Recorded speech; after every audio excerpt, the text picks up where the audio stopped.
প্রেম ও প্রার্থনা চ্যানেলে তোমাদের সকলকে স্বাগত জানাই।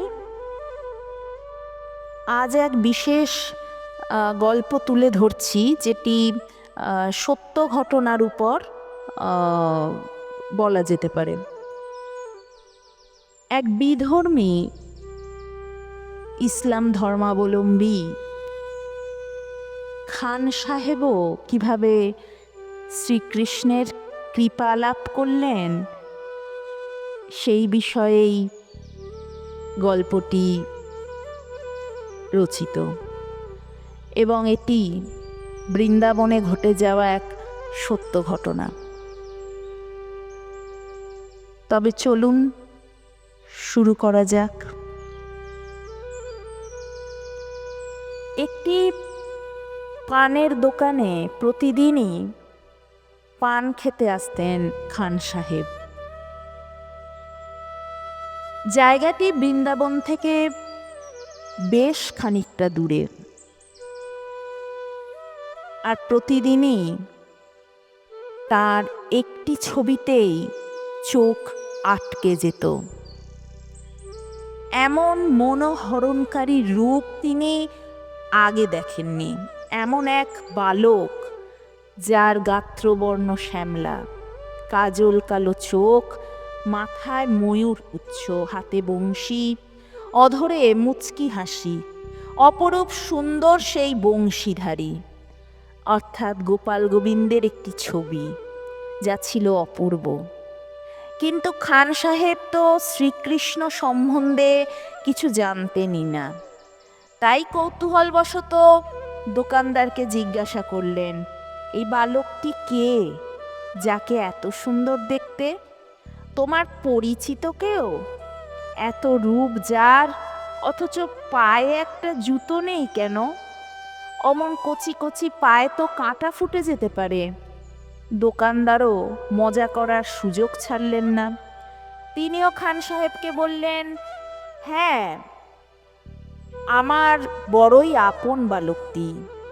নাম তার শ্যাম, কিন্তু ওর জুতো জোড়া নেই। তা আপনি তো কিনে এনে দিতে পারেন। খান সাহেব ব্যাপারটিকে সত্য মনে করে কথা দিলেন, বেশ, তবে কালই আমি তার জন্য জুতো জোড়া বানিয়ে আনব। যেমন ভাবা তেমনই কাজ। পরদিনই খান সাহেব সত্যই বালকটির জন্য খুব সুন্দর দুটি জুতো নিয়ে এলেন।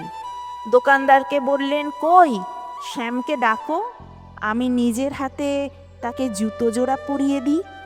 দোকানদার এবারেও ভাবলেন, এই খান সাহেব তো আচ্ছা পাগল, যাক, এর সাথে আরেকটু মজা করে নি। তিনি বললেন, ও মা, সে তো এখানে থাকে না, সে থাকে শ্রী বৃন্দাবনে, ব্রজধামে। খান সাহেব এবার বেশ হতাশ হলেন, কিন্তু তিনি মনে মনে প্রতিজ্ঞাবদ্ধ, তিনি বালকটি অবধি পৌঁছাবেনই।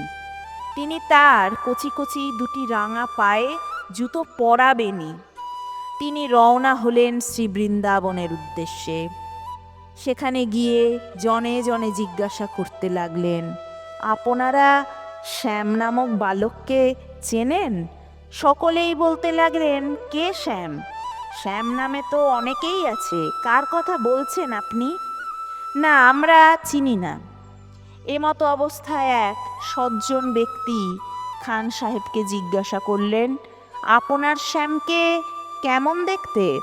খান সাহেব বলতে লাগলেন, আমার শ্যাম ভারী সুন্দর এক বালক, যার গায়ের রং শ্যামলা, রাঙা ঠোঁট, যেখানে সর্বদা হাসি লেগে আছে, মাথায় ঝুঁটি বাঁধা, তাতে আবার ময়ূর পুচ্ছ, হাতে একটা বাঁশি, কাজল কালো চোখ দুটির দিক থেকে চোখ ফেরানোই যায় না, রাঙা চরণ যার, যে ছবি একবার যে দেখে সারা জীবন তার অন্তরে গেঁথে যায়।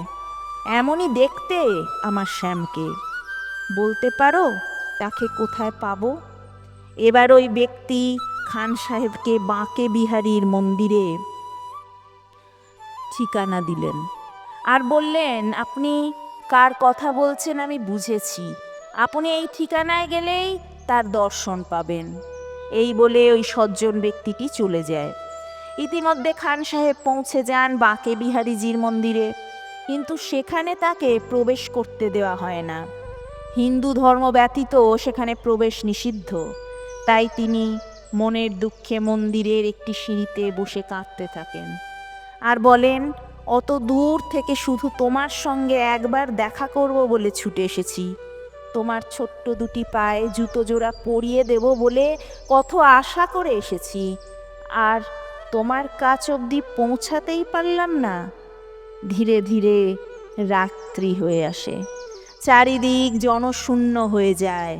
খান সাহেবের চোখ দুটিও লেগে এসেছে। এমন সময় একটি শব্দ হয়। সেই শব্দে খান সাহেব চমকে উঠে চারিদিক দেখে, কই কেউ তো নেই। সিঁড়ির ঠিক নিচে দেখেন তার সেই ছবিতে দেখা ওই বালকটি। হ্যাঁ তাই তো, এই তো শ্যাম, ওই হাসি, ওই অপরূপ মনোহরণকারী সেই রূপ। খান সাহেব ছুটে সিঁড়ি দিয়ে নেমে এসে তাকে বুকে জড়িয়ে ধরে, কত আদর করে। হঠাৎ চোখ যায় তার ছোট্ট দুটি পায়ের দিকে, সেখান থেকে রক্ত ঝরছে। খান সাহেব বলে, এ কি শ্যাম, তোমার কচি কচি পায়ে কাঁটা ফুটেছে নাকি? আমি জানতাম, তাই তো তোমার জন্য জুতো জোড়া বানিয়ে এনেছি, এসো পরিয়ে দিই। কিন্তু শ্যাম, তুমি এখানে কিভাবে? ওরা আমাকে ওই মন্দিরে তো ঢুকতে দিল না। শ্যাম বলে, খান সাহেব, ওই মন্দিরে আমার এই রূপটি নেই, কিন্তু তুমি তো আমাকে এই রূপেই দেখতে চেয়েছিলে। তাই তো আমি গোকুল থেকে এতটা পথ তোমার সাথে দেখা করব বলে ছুটে এলাম। আমি তোমায় মন্দিরের ভেতর নিয়ে যাব, চলো, যেখানে আমার বাঁকে বিহারী রূপ। খান সাহেব অভিভূত হয়ে যান, দুই চোখ হতে অনবরত অশ্রুধারা ঝরতে থাকে।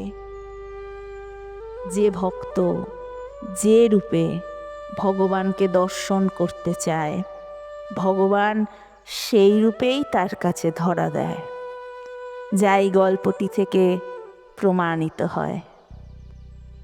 সত্যই অনবদ্য এক গল্প। আশা করছি তোমাদের ভালো লেগেছে। যদি ভালো লাগে চ্যানেলটিকে লাইক, শেয়ার, সাবস্ক্রাইব করে দেবার অনুরোধ রইল। কমেন্টে অবশ্যই জয় শ্রীকৃষ্ণ, রাধে রাধে লিখতে ভুলো না। রাধে রাধে, জয় শ্রীকৃষ্ণ। সকলে ভালো থেকো, সুস্থ থেকো। নমস্কার।